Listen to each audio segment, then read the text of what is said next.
पल कुछ सोचते रहने की आदत हो गई है, हर पल कुछ सोचते रहने की आदत हो गई है, हर आहट पे चौंक जाने की आदत हो गई है। तेरे इश्क में ऐ बेवफा, तेरे इश्क में ऐ बेवफा, हिज्र की रातों के संग हमको भी जागते रहने की आदत हो गई है, आदत हो गई है। जहर के दवाइया मंगा दे माई गे, सीनामा से दिल निकलवा दे माई गे। जहर के दवाइया मंगा दे माई गे, सीनामा से दिल निकलवा दे माई गे।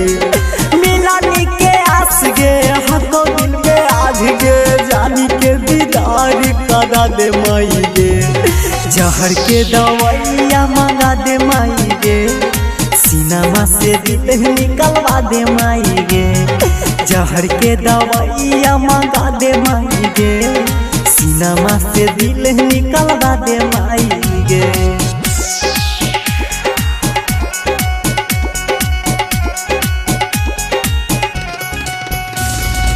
मोहब्बत का नतीजा हमने दुनिया में बुरा देखा, मोहब्बत का नतीजा हमने दुनिया में बुरा देखा।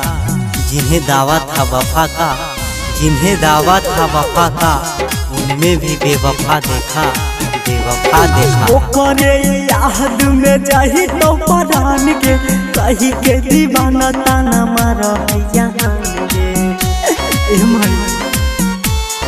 हाँ, ओकरे ही याद में जाही तो परान गे, कही के दीवाना ताना मारा जहान गे। देखे तू झलक दिखला दे माई गे, अजान के दीदार करा दे माई गे। जहर के दवाइया मंगा दे माई गे, सीनामा से दिल निकलवा दे माई गे।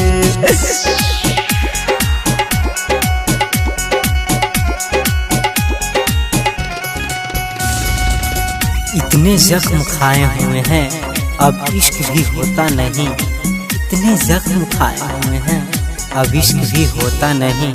डर लगता है इस जमाने में कहीं सब बेवफा तो नहीं, बेवफा तो नहीं। निरमल बिनाई के हवो करे में जान गे, राइटर राजेश बिना दुनिया बिरान गे। हाय हाय निरमल बिनाई के हवो करे में जान गे, बाबा प्रदीप बिना दुनिया बिरान गे। रवि प्रकाश के बोला दे माई गे, सीनामा से दिल निकलवा दे माई गे। और रोहित सोनू रमेश के बोला दे माई गे, सीनामा से दिल निकलवा दे माई।